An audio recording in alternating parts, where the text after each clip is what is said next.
Chapter 1.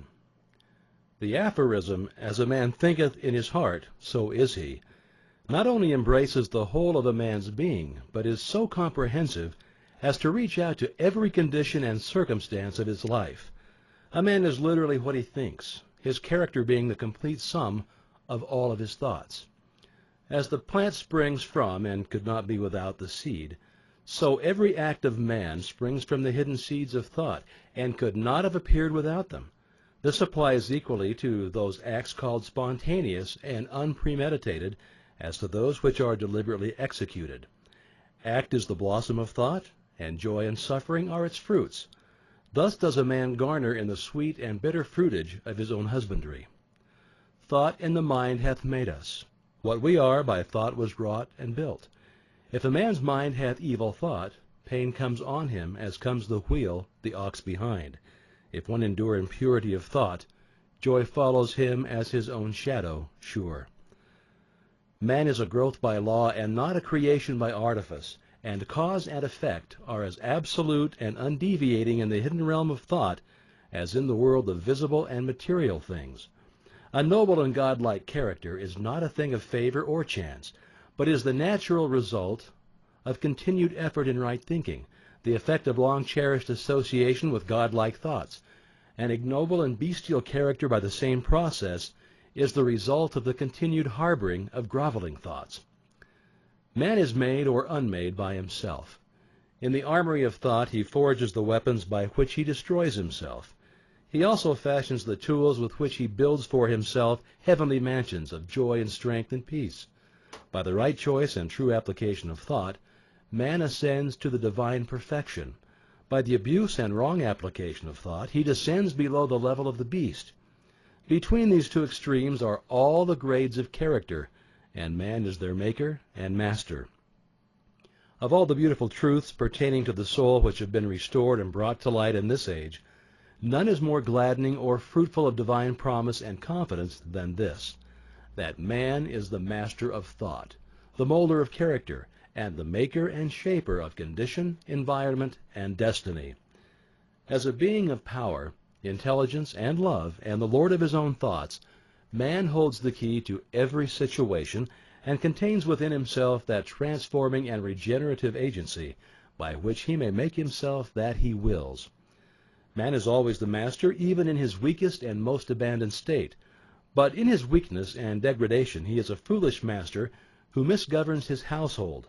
When he begins to reflect upon his condition and search diligently for the law upon which his being is established, he then becomes the wise master, directing his energies and intelligence and fashioning his thoughts to fruitful issues. Such is the conscious master, and man can only thus become by discovering within himself the laws of thought. This discovery is totally a matter of application, self-analysis, and experience.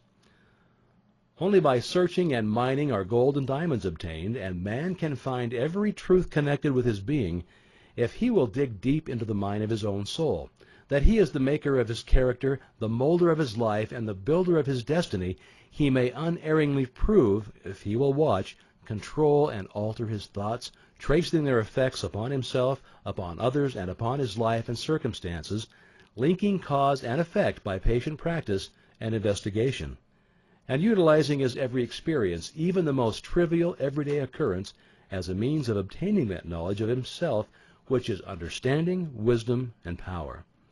In this direction, as in no other, is the law absolute, that he that seeketh findeth, and to him that knocketh it shall be opened. For only by patience, practice, and ceaseless importunity can a man enter the door of the temple of knowledge. Chapter 3. The body is the servant of the mind. It obeys the operations of the mind, whether they be deliberately chosen or automatically expressed. At the bidding of unlawful thoughts, the body sinks rapidly into disease and decay. At the command of glad and beautiful thoughts, it becomes clothed with youthfulness and beauty. Disease and health, like circumstances, are rooted in thought. Sickly thoughts will express themselves through a sickly body. Thoughts of fear have been known to kill a man as speedily as a bullet, and they are continually killing thousands of people just as surely, though less rapidly. The people who live in fear of disease are the people who get it, Anxiety quickly demoralizes the whole body and lays it open to the entrance of disease, while impure thoughts, even if not physically indulged, will sooner shatter the nervous system. Strong, pure, and happy thoughts build up the body in vigor and grace. The body is a delicate and plastic instrument which responds readily to the thoughts by which it is impressed, and habits of thought will produce their own effects, good or bad, upon it. Men will continue to have impure and poisoned blood so long as they propagate unclean thoughts. Out of a clean heart comes a clean life and a clean body. Out of a defiled mind proceeds a defiled life and a corrupt body. Thought is the fount of action, life, and manifestation. Make the fountain pure, and all will be pure. Change of diet will not help a man who will not change his thoughts. When a man makes his thoughts pure, he no longer desires impure food. Clean thoughts make clean habits. The so-called saint who does not wash his body is not a saint. He who has strengthened and purified his thought does not need to consider the malevolent. If you would perfect your body, guard your mind. If you would renew your body, beautify your mind. Thoughts of malice, envy, and disappointment, despondency, they all rob the body of its health and grace. A sour face does not come by chance. It is made by sour thoughts. Wrinkles that mar are drawn by folly, passion, and pride. I know a woman of 96 who has the bright, innocent face of a girl. I know a man well under middle age whose face is drawn into inharmonious contours. The one is the result of the sweet and sunny disposition. The other is the outcome of passion and discontent. As you cannot have a sweet and wholesome abode unless you admit the air and sunshine freely into your rooms, so a strong body and a bright, happy, or serene countenance can only result from the free admittance into the mind of thoughts of joy and goodwill and serenity. On the faces of the aged there are wrinkles made by sympathy, others by strong and pure thought, and others are carved by passion. Who cannot distinguish them? With those who have lived righteously, age is calm, peaceful, and softly mellowed like the setting sun. I have recently seen a philosopher on his deathbed. He was not old, except in years. He died as sweetly and peacefully as he had lived. There is no physician like cheerful thought for dissipating the ills of the body. There is no comforter to compare with goodwill for dispersing the shadows of grief and sorrow. To live continually in thoughts of ill will, cynicism, suspicion, and envy is to be confined in a self-made prison hole. But to think well of all, to be cheerful with all, to patiently learn to find the good in all, such unselfish thoughts are the very portals of heaven, and to dwell day by day in thoughts of peace toward every creature will bring abounding peace to their possessor. Chapter 5. All that a man achieves and all that he fails to achieve is the direct result of his own thoughts. In a justly ordered universe where loss of equipoise would mean total destruction, individual responsibility must be absolute. A man's weakness and strength, purity and impurity, are his own and not another man's. They are brought about by himself and not by another, and they can only be altered by himself and not by another. His condition is also his own and not another man's. His sufferings and his happiness are evolved from within. As he thinks, so is he. As he continues to think, so he remains. A strong man cannot help a weaker unless that weak is willing to be helped.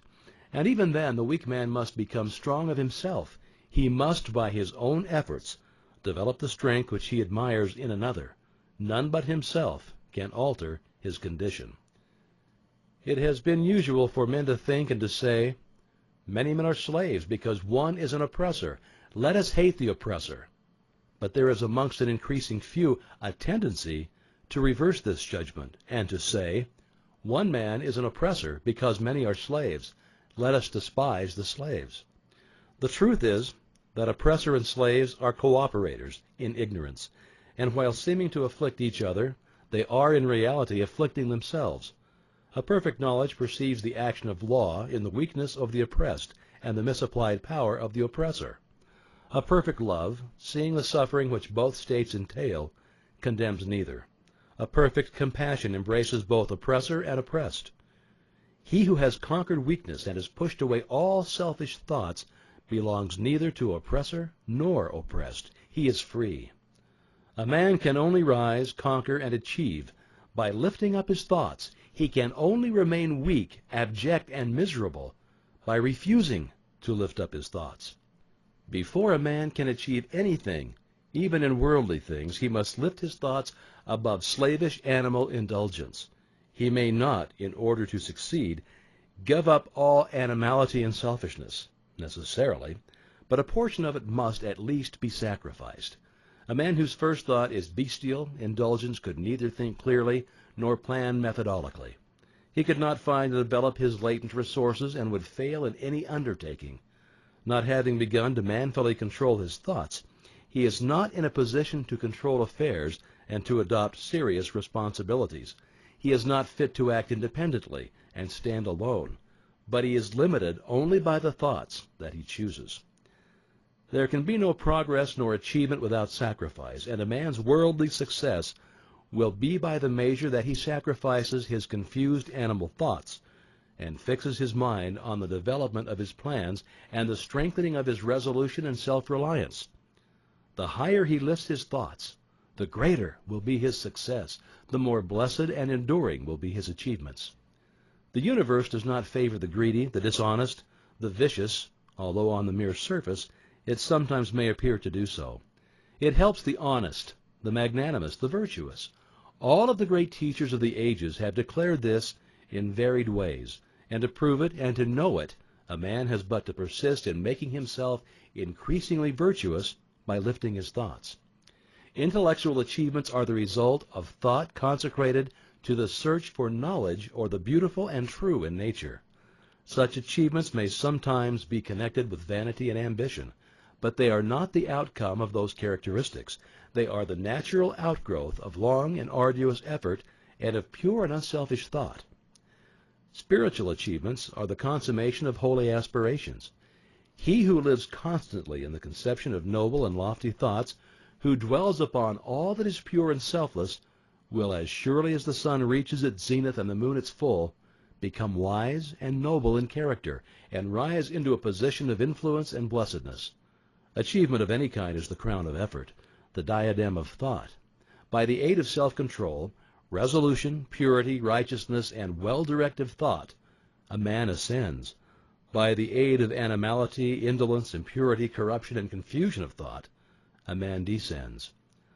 A man may rise to high success in the world, even to lofty attitudes, in the spiritual realm, and again descend into weakness and wretchedness by allowing arrogant, selfish, and corrupt thoughts to take possession of him. Victories attained by right thought can be maintained only by watchfulness.